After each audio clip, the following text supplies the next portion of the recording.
الفتحة أن الله يعفونا وعن والدينا ومشايخنا أهل الحقوق علينا عن جميع المسلمين والمسلمات والمؤمنين والمؤمنات وأن الله يرزقنا العلم والعمل ويحفظنا من الزيغ والزلال وأن الله يغفر ذنوبنا ويذهب وأن غيظ قلوبنا ويجرنا من مضلة الفتن ما ظهر منها وما بطن وأن الله يفعل علينا الإسلام والإيمان ويختم لنا بالحسنى وإلى حضرة النبي محمد صلى الله عليه وسلم الفاتحة. بسم الله الرحمن الرحيم.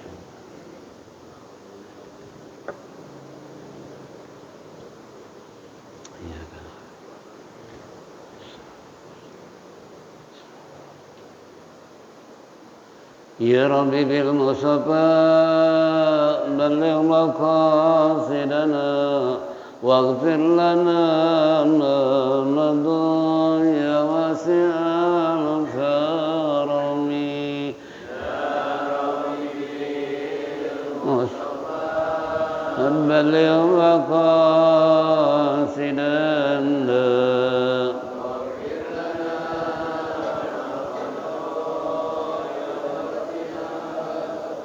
بسيد الخلق شمس الحق متصم محمد خير معصوم ومعتصم يا رب بالمصطفى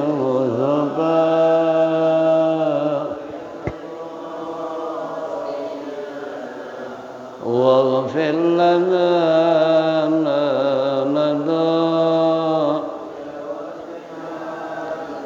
له فرارة حبيب الله حاجته ومصدر الفضل والإرفان والكرم يا رب بالمصطفى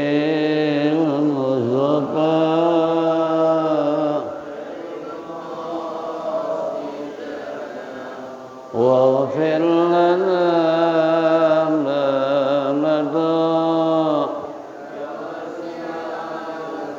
أسر الوجود وروح الكون بهجته زين الشمائل والأدب والسيم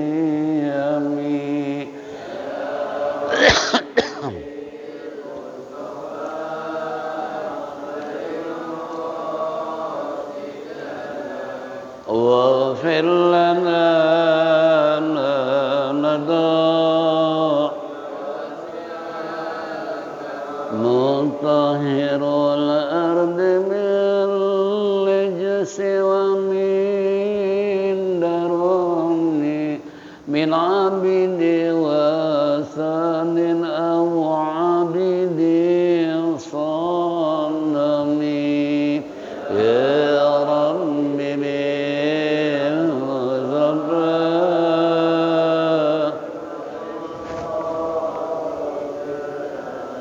واغفر لنا ما مضى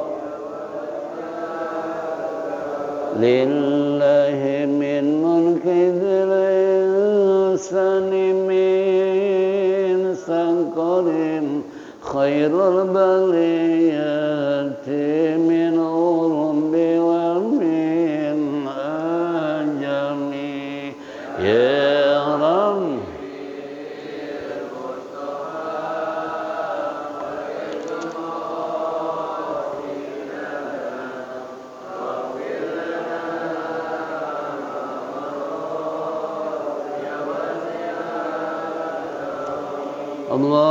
اللهم صل وسلم وبارك عليه. Bismillah, alhamdulillah, Alhamdulillah Rabbil Alamin. Wassalatu wassalamu ala ashrafil mursalin Sayyidina wa syafi'ina wa maulana Muhammadin wa ala alihi wa sahbihi ajma'in. Amma ba'du fa inna asdaqal kitabullah khairal haji Sayyidina Muhammadin sallallahu alaihi wasallam wa syarrul umuri muhdatsatuha wa kullu muhdatsatin bid'ah wa kullu bid'atin dhalalah wa kullu dhalalatin finnar. Wa qala al-musannif rahimallahu ta'ala wa adaman naf'a bihi wa bi ulumihi fid daraini amin. Wa qala ma'asyiral muslimin wal muslimat rahimakumullah. Bapak-bapak, ibu-ibu hadirin jamaah Masjid Jami Guru Sya'ban yang saya hormati, kembali ungkapan puji syukur kita terlebih dahulu kehadirat Allah Subhanahu wa taala atas segala rahmat dan nikmat yang diberikan kepada kita sehingga sampai saat ini kita masih bisa bersilaturahmi, bertatap muka, duduk bersimpuh bersama-sama di tempat yang mulia dalam rangka menindaklanjuti talim rutin ba'da subuh di hari Sabtu. Tentunya harapan kita mudah-mudahan apa yang kita lakukan semuanya mendapat ridha Allah Subhanahu wa taala, taufik dan hidayah, rahmat dan inayah selalu menyertai kehidupan kita sehingga kelak mati husnul khatimah. Amin ya rabbal alamin. Salawat serta salam tersanjungkan kepada baginda Nabi kita Nabi besar Muhammad. Hadirin jamaah rahimakumullah, pagi menjelang siang kita akan membuka kitab yang terkandung dalam kitab Al-Jawahirul Kalamiyah fi idahi aqidatil islamiyah, yaitu hal isabatul ain haqqun. Itu bismillahirrahmanirrahim. Sin hal isabatul aini haqqa. Jim na'am wa dzalika di anna ba'dun nufusi min sya'niha wa khawasiha annaha idza nazaratun ila syai'in nazara istihsani wa tajubi yutsabul manzuri ilaihi wa yalhaquhu dararu lakinna hadhihi nufus qalilatun jiddan fala yambagi lil insan ayushgilna abkarahu bidzalika wa yansibu aksara ma yusabu bihi ila asabatil aini au ila syihri kama yaf'aluhu katsirun minan nisa'i li anna dzalika tabsyun wa hifatun. Di sini yang artinya, benarkah ada penyakit yang disebabkan pandangan mata? Jawab, ya, hal itu karena sebagian, yaitu jiwa bila melihat sesuatu dengan pikiran baik dan bagian istilahnya, maka orang yang dia hanya itu tentunya penyakit dan akan menderita. Namun jiwa yang demikian ini amat sedikit. Oleh karena itu tidak layak bagi manusia untuk yaitu menyebutkan pikirannya pada hal tersebut lalu menyandarkan apa yang dideritanya pada mata yang memandang atau sihir sebagaimana yang dilakukan yaitu kebanyakan kaum perempuan. Sebab hal yang demikian ini terlalu gegabah. Ini musannif pengarang kitab Al-Jawahir Kalamiyah bahwasanya dua mata pada manusia, baik mata hati maupun mata kepala, Mata hati disebut al-basar, mata kepala disebut ain. Nah, ini dua-duanya tentunya berfungsi dan tergantung pemakaian bagi mereka. Terkadang mereka mata kepala tidak bisa melihat, tapi mata hati lebih tajam. Atau mata hati mereka tidak bisa melihat, tapi mata kepala yang melihat. Ini dua-duanya patut kita syukuri yang ada pada diri kita masing-masing. Namun kata musannif tadi, bisa jadi hal ini pandangan mata yang membuat penyakit. Karena banyak yang dilihat, otomatis jika kita melihat sesuatu maka turun ke hati pengen sesuatu. Gak percaya, buktikan sendiri. Kalau kita jalan-jalan ke mall entah kemana saja, banyak yang dilihat, di situ gerakan hati akan ada. Apalagi dengan istri yang dikatakan tadi, bahwa yang demikian ini terlalu gegabah, terutama bagi perempuan dalam melihat sesuatu langsung pengen langsung direspon. Nah, ini kembali buat kita semua. Itulah akibatnya. Itu baru melihat sesuatu yang kita lihat di mall, belum di luar mall dan lain seterusnya. Nah, makanya bisa jadi apa kata musannif tadi, penyakit disebabkan karena pandangan mata. Apalagi tadi sudah dikatakan pandangan mata terhadap yang dikhawatirkan oleh Nabi, fitnah yang paling besar adalah perempuan. Berapa banyak kasus-kasus, jangankan rakyat biasa, pejabat pun berapa banyak mereka yang akibat pandangan mata. Nah, di sini sulitnya kita untuk menghindar perbuatan dosa melalui mata. Karena dalam indera yang ada pada diri kita, jangan dibilang enggak memiliki dosa. Semua yang ada di indera kita itu akan bisa menimbulkan dosa, apalagi mata yang banyak melihat. Ini tidak menutup kemungkinan. Nah, kalau seandainya mata banyak yang melihat, bisa jadi timbulnya penyakit mata. Lalu bagaimana upaya kita? Coba kita nengok sejarah orang-orang waliullah.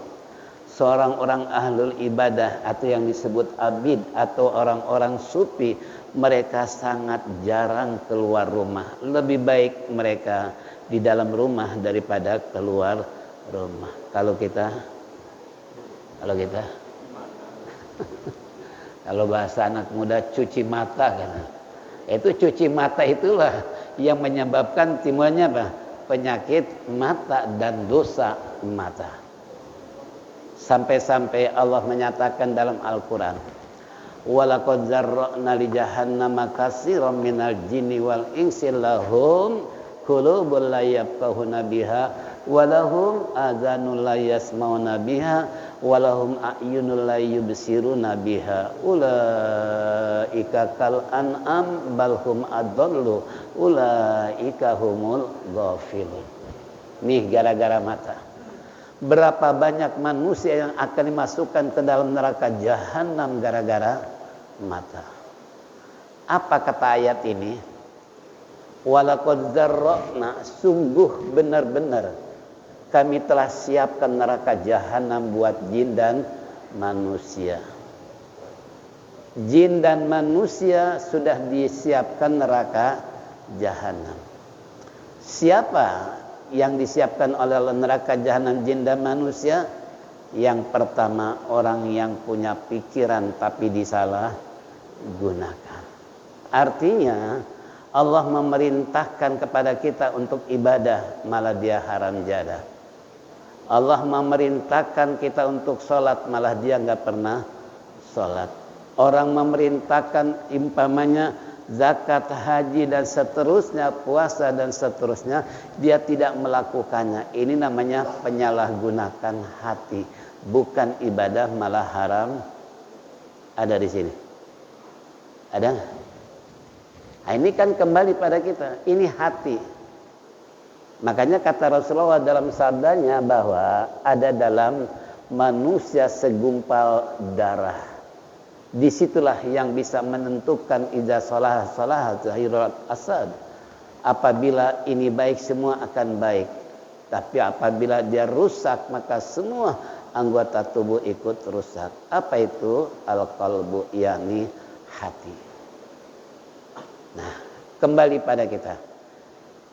Segala sesuatu, timbulnya pemikiran, timbulnya pandangan mata dan sebagainya, telinga dengar dan sebagainya, kaki jalan, tangan memegang, itu semua adalah kembali apa kata hati. Ya, makanya di sini kalau orang menyalahgunakan pikiran, dilarang oleh Allah minuman, dilarang oleh Allah judi, dilarang oleh berzina, dilarang jadi provokator atau tukang gosip dan sebagainya, dilarang oleh agama tapi dia melakukannya. Ini namanya menyalahgunakan pikiran. Awas, hati-hati dengan pikiran. Bisa jadi masuk ke dalam neraka jahanam. Bagi mereka yang punya telinga disalahgunakan. Terkadang betapa sulitnya kita untuk mendengarkan nasihat-nasihat, duduk di pengajian ataupun yang baik dalam pandangan agama dari orang lain, tapi telinga terkadang nggak mau menerima. Awas, kalau dengerin ceramah pengajian kayaknya telinga berat, tapi kalau dengerin dangdutan ada di sini yang hobi dangdutan. Di kalangan kaula muda sepanjang jalan tak ada satupun yang megang HP. Dikira pada zikir, nggak taunya goyang kepala lagi dangdut. Masya Allah. Terkadang saya suka lihat kiri kanan di kapal udara, kayak kapal laut, di kereta, di mobil, segala macam, nggak ada satupun yang nggak megang HP, kecuali saya. Kalau saya memang nggak punya HP. Nah, kalau orang lain megang HP, yang saya perhatikan berbagai macam mereka yang mereka lihat. Termasuk salah satu yang hobi musik. Tentunya sepanjang jalan tidak ada hari tanpa dengar musik. Seharusnya ini telinga bukan dengerin musik, tapi seharusnya dengerin. Kan sekarang di HP siapa sih yang tidak ada ceramah di sana? Terutama di kalangan kelas-kelas kondang. 1 juta umat dari dulu sampai sekarang, itu sekarang di HP ada semua. Tinggal pasang kuping, klik ceramah siapapun yang diinginkan pasti. Tapi apa yang terjadi? Nah, penceramah kaliber, penceramah 1 juta umat, kita tahu dan berbobot dan berpengetahuan luas, tapi sayang nggak pernah kita dengerin. Itu kan. Padahal lumayan kalau dari Jakarta ke Surabaya kira-kira berapa penceramah? Ke Jogja, kemana saja. Nah, ini kembali tadi, kalau kita menyalahgunakan telinga bukan untuk mendengarkan nasihat, apalagi merasa jijik kalau dengerin nasihat, baca-baca Quran segala macam, dengar orang zikir kayaknya najis. Itu naudzubillah min. Nah, ini telinga bisa menyeret orang masuk ke dalam neraka jahanam karena penyalahgunaan telinga. Hati-hati dengan telinga. Ya, nah yang ketiga, mereka yang punya mata disalahgunakan. Seharusnya mata untuk membaca Quran, membaca hadis, untuk koreksi tentang berbagai macam mutalaah, kitab maupun buku, atau melihat alam kauniyah yang penuh dengan panorama.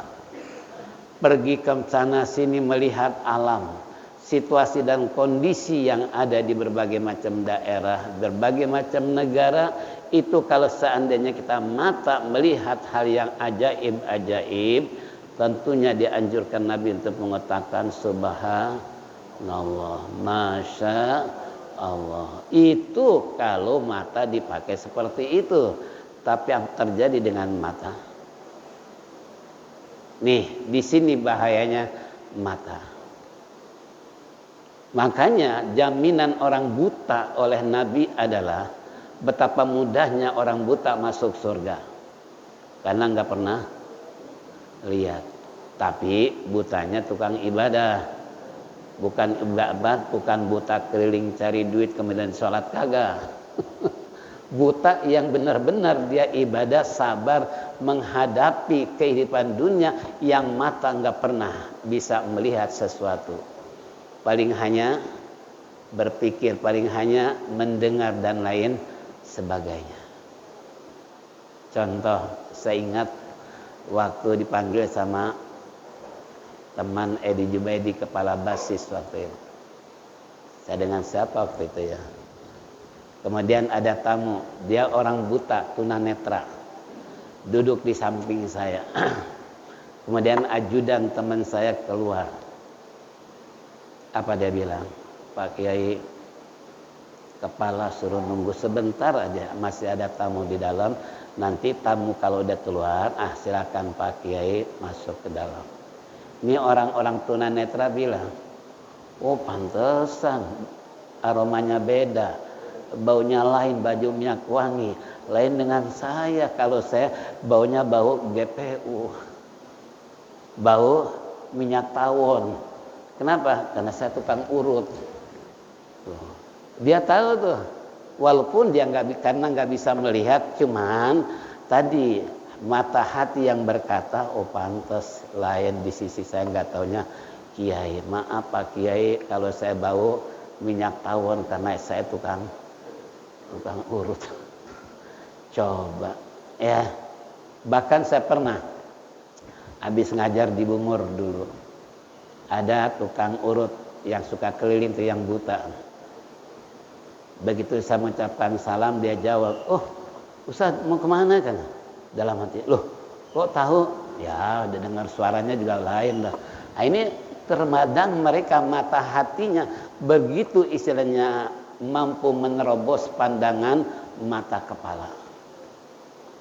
Ya apalagi saya punya ponakan, dia dekat dengan Gus Dur. Dia cerita Gus Dur kalau nonton bola merem, tapi gol bola dia tahu. Siapa yang masukin dia tahu, padahal matanya. Coba kita yang matanya melek, itu Gus Dur. Maka kembali pada kita semua, jangan dikira orang buta itu adalah mereka tidak bicara dalam mata hati. Ya, mata kepala boleh buta, tapi mata hati terbuka bagi orang yang tunanetra. Sampai-sampai saya punya jemaah namanya Bang Ali, istrinya buta, sama-sama buta. Dia kalau tinggal di Masjid Nurul Sobah, kalau pulang ke Jawa naik Damri, itu nggak ada yang nuntun dari Kebon Kosong sampai ke Damri, jalan sendiri. Nah, hebatnya lagi istrinya buta. Sampai saya tanya, Bang Ali, gimana ceritanya tuh mendapat istri kok betapa samanya? Bisa aja Ustaz. Coba saya pengen dengar dari mana ceritanya.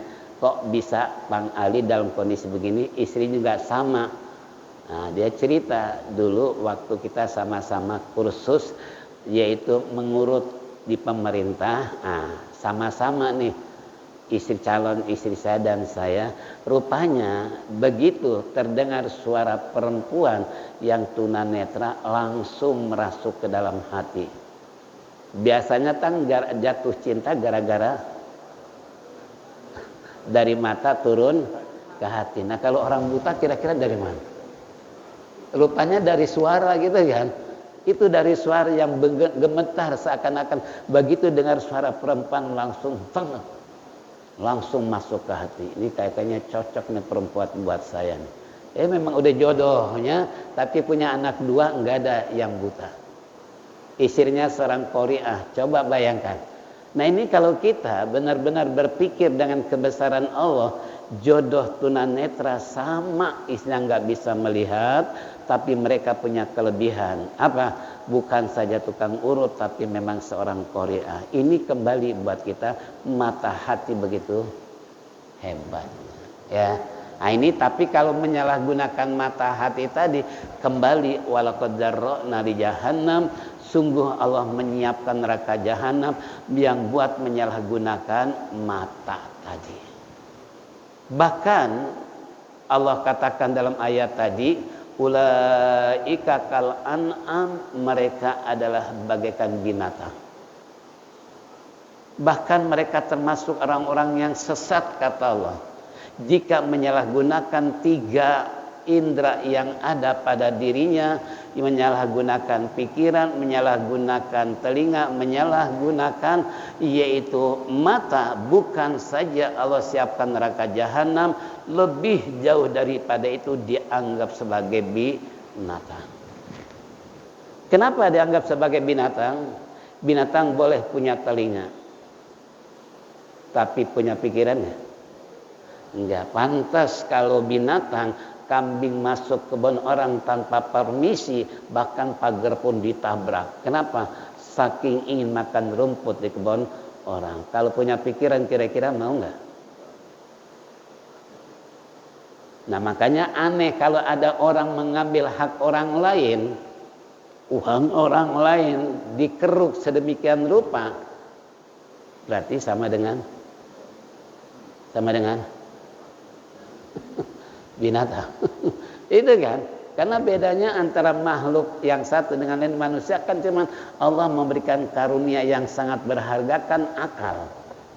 Nah, ini kalau seandainya dia mendaya gunakan akal, padahal mereka para sarjana, mereka yang diangkat oleh rakyat sedemikian rupa untuk mengatur tatanan kehidupan bangsa dan negara dan agama, ternyata berkhianat terhadap rakyatnya, padahal pikirannya, otaknya.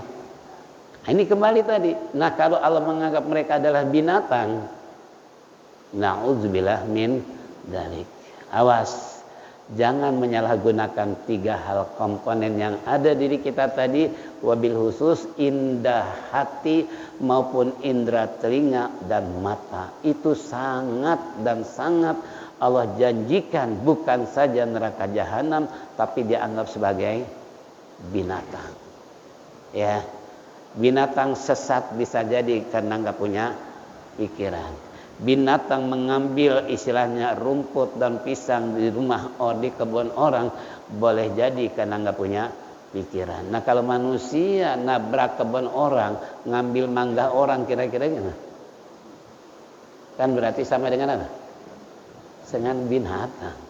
Sampai ada yang tanya di komplek Garuda, Ustaz, dulu kita kan masih muda nih di kampung, kalau musim buah-buahan rambutan kita pulang ngaji kan nggak pulang ke rumah, tapi masuk kebun orang. Ngapain? Ngambil rambutan orang, ngambil mangga orang. Dia fair bertanya, nah sekarang kita tahu hukumnya seperti itu, lalu bagaimana untuk mengganti rugi dan meminta maaf kepada orang yang punya kebun dulu yang mangga rambutannya kita ambil. Nah, menurut hukum syariat agama kan, kalau kita melakukan pencurian pengambilan hak orang lain, maka wajib dikembalikan dan kita minta maaf kepadanya. Nah, sementara rambutan mangga kira-kira udah jadi apa di perut? Tetap saya harus diganti. Kira-kira mangga berapa kilo dulu? Ada enggak kira-kira 5 kilo? Gitu kan? Nah, kalau 5 kilo beli Jakarta, datang ke kampung. Datang pada hak waris. Ya, kalau masih ada. Pak, maaf dulu saya masih bujangan, ini kan sering suka manggil mangga bapak, rambutan bapak. Sekarang saya sadar bahwa itu adalah bukan hak saya, itu yang bisa menyebabkan tubuh saya tumbuh dari barang haram. Ini mohon diikhlaskan dan mohon dimaafkan. Nah, ini saya ganti 5 kilo mangga. Kira-kira ada yang begitu nggak? Ada yang begitu nggak? Kenapa? Seharusnya kan kalau kita mengambil barang orang lain wajib, ini yang namanya hakul adam. Jadi manusia ada dosa terhadap Allah, ada manusia dosa terhadap sesama manusia. Nah, untuk menembus dosa dengan Allah, perbanyak istighfar, meminta ampun kepada Allah dengan 3 persyaratan. Tapi kalau mengambil hak orang lain ditambah 1 persyaratan. Pertama, mengembalikan barang yang kita ambil. Yang kedua, kita minta maaf kepada yang bersangkutan. Jika dia udah memaafkan, maka Allah pun memaafkan. Gitu kan? Nah, ini yang bahayanya adalah kalau pihak yang kita ambil barang tersebut gak memaafkan. Sementara Allah tidak akan memaafkan dosa orang yang berbuat dosa sesama orang. Itu yang paling berat. Ya, makanya kembali kepada kita semua. Bagaimana supaya kita ini jangan sampai istilahnya melakukan hal-hal yang dilarang oleh Allah, sebab akibatnya dunia maupun akhirat kita akan merasakan bagaimana susahnya. Bagaimana dengan siksaan Allah dan lain seterusnya. Nih, kembali kepada kita semua. Jangan sampai kita berani mengambil hak orang lain. Di dunia boleh bangga. Mungkin kita bisa belanja ke mall, ngajak istri makan di Kentucky. Masih Kentucky?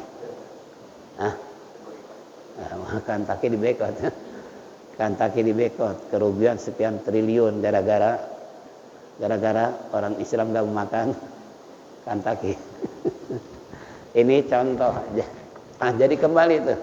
Jadi kalau seandainya kita sebagai umat Rasulullah SAW ingin menghalalkan mengambil hak orang lain, pertama harus dikembalikan pada yang bersangkutan. Yang kedua lagi minta maaf. Nah, kalau hal seperti sudah terjadi di masa dulu, bujangan sekarang udah kakek-kakek, kira-kira gimana? Itu kan. Nah, kalau Abu Bakar pernah ketika dia minum segelas susu yang biasa disuguhkan oleh budaknya. Nah, ketika dia minum habis tuh susu 1 gelas, lalu budaknya bertanya, "Tuan, tumben gak tanya itu susu dari mana?" "Loh, emang kenapa?" "Saya dapat hadiah pura-pura jadi dukun." Padahal kan saya bukan dukun. Hanya ngobatin orang gitu kan. Nah, dikasih hadiah susu. Itu yang dimaukan adalah hasil saya bohong kepada orang. Nah, langsung Abu Bakar Siddiq mengkorek dia punya tenggorokan. Dikeluarkan semua susu yang telah merasuk ke dalam tubuh. Bahkan sampai kotoran pun dikeluarkan sedemikian rupa. Saking gak maunya itu susu menjalar kepada anggota tubuh dari barang yang haram. Kalau seketika, kalau ini udah puluhan tahun kira-kira, walaupun datang ke rumah yang bersangkutan, oh pantas bapak dulu tukang mencuri ya. Kira-kira nama kita gimana? Itu kan. Nah, ini kembali pada kita semua. Makanya kita, wahai para pemuda, wahai orang-orang yang masih muda, jangan sembarangan mengambil hak orang lain. Sebab paling berat dosanya sesama manusia kalau kita tidak mengembalikan barang orang dan tidak minta maaf kepada yang bersangkutan. Nih, contoh yang kedua. Bagaimana Imam Syafi'i dia punya orang tua Muhammad Idris. Itu kan, bapaknya kan. Nah, ketika beliau mau berangkat ke pesantren, kemudian pembekalan habis. Sementara letih dan capek, akhirnya dia duduk di bawah pohon, kebetulan di pinggir kali. Tiba-tiba ada sebuah apel terbawa oleh air. Langsung diambil. Setelah diambil dia sadar, loh ini apel punya siapa, kok main gigit aja. Tuh, padahal digigit baru sedikit, tapi sadar bahwa ini bukan punya saya, ini punya. Coba kalau model kita nemu kayak begitu kira-kira gimana? Apalagi lapar. Bila apel langsung ditelan. Nah itu kan. Nah ini pas begitu istilahnya, dia berpikir, punya pikiran, ya Allah betapa besarnya dosa saya gara-gara makan apel punya siapa entah saya tidak tahu. Saya harus upaya nih mencari pohon apel yang cocok dengan ranting yang ada di pohon apel tersebut. Dia menelusuri jalan kebun-kebun yang ada pohon apel gara-gara nyesel menggigit apel yang dianggap bukan punya dia sendiri. Begitu ada seorang bapak yang sedang di kebunnya, kebun apel, lalu dia hampiri. Pas dicocokkan dengan pohon dan dia punya itunya apa namanya, gagangnya ya, pas. Kayaknya apelnya ini, dia jatuh dari sini. Ada bapak-bapak kemudian dihampiri oleh dia. Assalamualaikum Pak, maaf. Oh iya, ada apa ya? Saya mohon minta maaf. Saya hilap tadi ketika saya duduk karena saya mau pesantren nih. Kemudian rasa capek, lelah, istirahat di bawah pohon dekat kali sana. Tiba-tiba ada apel. Begitu saya cocokkan, ternyata apel ini punya kebun Bapak. Saya minta Pak, tolong halalkan nih apel yang saya baru gigit. Disitulah pantasnya apel sering nggak taunya ini biang keladinya. Padahal nemu, itu pun digigit belum semuanya, tapi dituduhnya pantesan apel sering hilang, nggak taunya ini biang keroknya. Nggak bisa begitu aja. Saya maafkan Anda kecuali Anda melakukan 2 syarat kepada saya. Wah, ini anak muda yang benar-benar konsekuen dengan agama dan pengerti dengan agama. Dia nggak mau memakan sedikit pun barang yang haram. Akhirnya kata si bapak yang punya kebun, saya menghalalkan apa yang kamu telah gigit dengan syarat kamu harus kerja di kebun saya 1 tahun tanpa gaji. Coba model kita bisa nggak begitu? Karena dia hanya untuk menghalalkan gigitan apel, mau nggak mau dia harus kerja selama 1 tahun. 1 tahun berlalu dengan tidak terasa. Begitu dia minta izin mau pulang, enak aja main pulang. Syarat yang kedua masih ada. Apa itu? Kamu harus menikahi anak saya tanpa kaki, tanpa tangan, tanpa mata, tanpa telinga. Berarti persis kayak mentimun. Iya kan? Jadi kalau bahasa kita teman, kalau bahasa apa ya? Kalau bahasa kita jadi tubuhnya kayak mentimun apa nih? Mentimun yang bulan puasa apa namanya? Mensuri ya. Karena demi untuk menghalalkan tersebut Pak, tapi saya mohon izin mau bilang dulu sama orang tua saya, boleh enggak? Karena tujuan saya ini bukan kerja di kebun, bukan untuk nikah, tapi untuk mencari ilmu. Tapi berhubung saya hilap makan gigitkan apel tadi, nah akhirnya saya ditahan oleh bapak untuk kerja 1 tahun sudah lalui. Bapak saya belum tahu kalau saya seperti ini. Nah ini bapak kerja di sini untuk menikahkan anak bapak kondisi seperti ini. Saya harus minta izin sama orang tua dulu. Oh silakan, pulang ceritanya. Izin nih Muhammad Idris kepada orang tuanya. Begitu izin, demi untuk menghalalkan apa yang kamu gigit, nah silakan. Tapi orangnya nggak punya kaki, nggak punya tangan, nggak punya telinga, nggak punya mata, gimana? Yang penting kan halal. Coba kalau kita dengar cerita calon mertua kayak begitu, calon mantu kira-kira kan? Mendingan kabur atau mendingan kawin? Gitu kan? Tapi demi untuk menghalalkan apel tersebut dilakukan.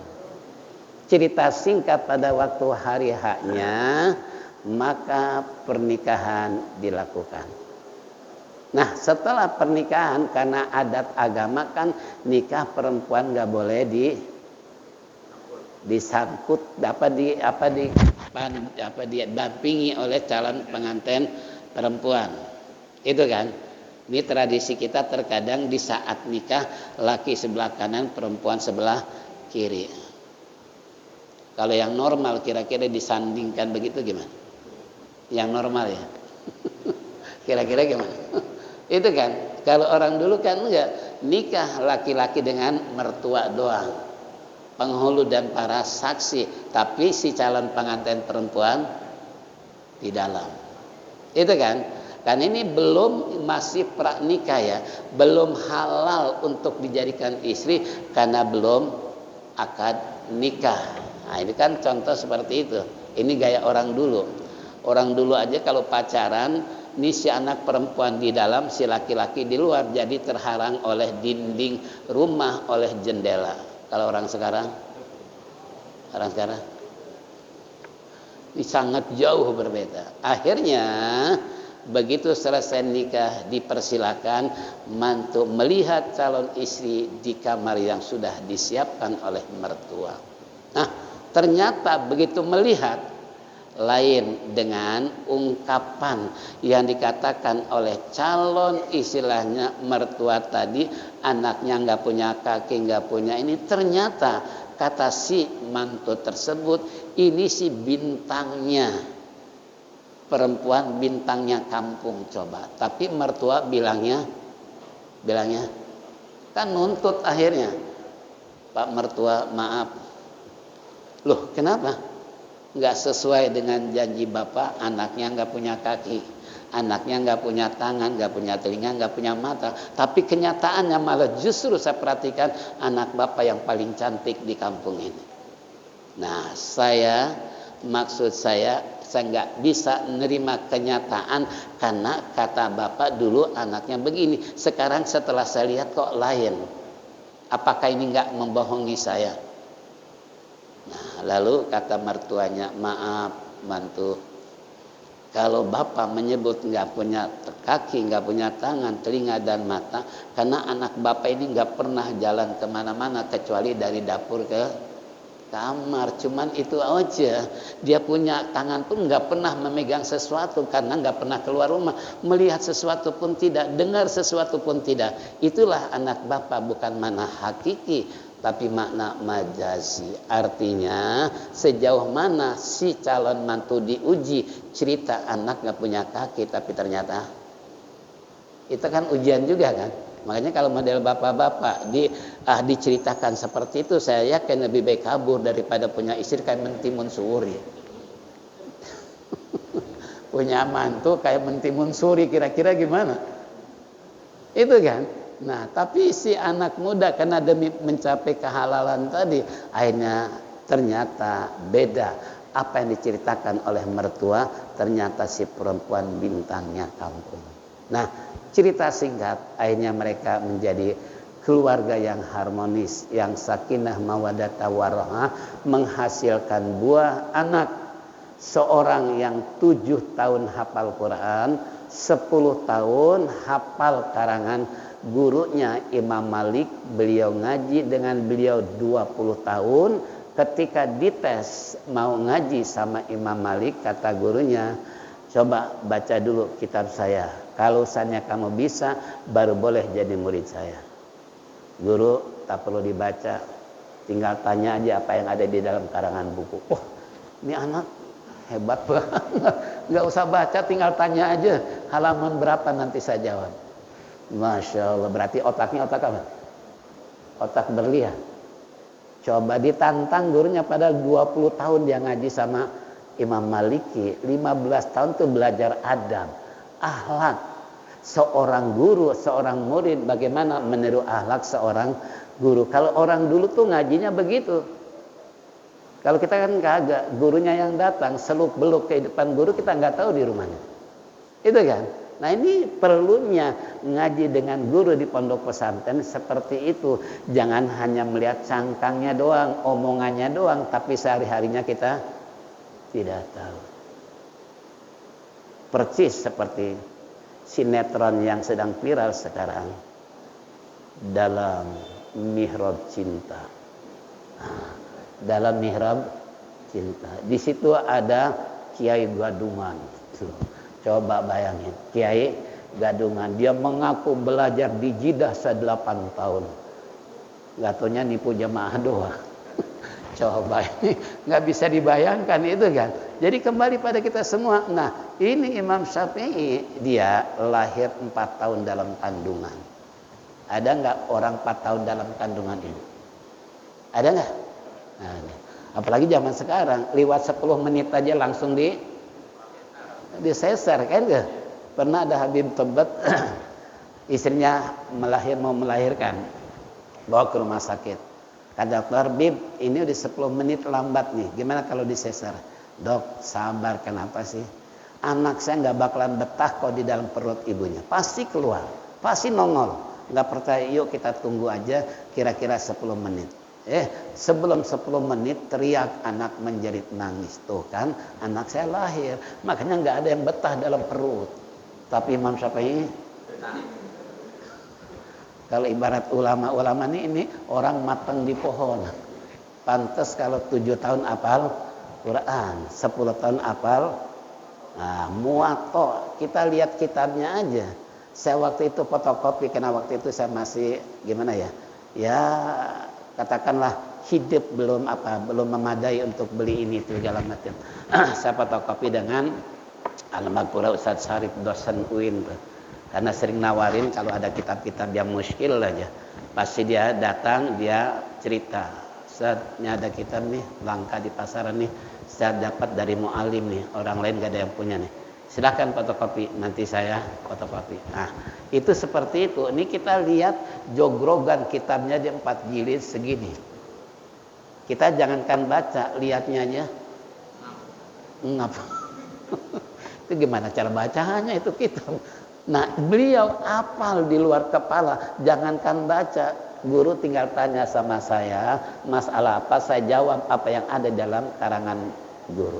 Masya Allah, sampai segitunya Imam Syafi'i ketika mau belajar dengan Imam Maliki, walaupun setelah menjadi mujtahid beda pandangan. Guru dengan murid, tapi masih tetap akur. Kalau zaman sekarang guru dengan murid beda pendapat kira-kira yang ada di gosip. Gitu kan? Ya Allah, coba Imam Malik dengan Imam Syafi'i beda pendapat tapi mereka cocok akur, nggak pernah ribut antara murid dengan guru. Zaman sekarang gurunya malah dibunuh. Gurunya malah digosip. Na'udzubillah min.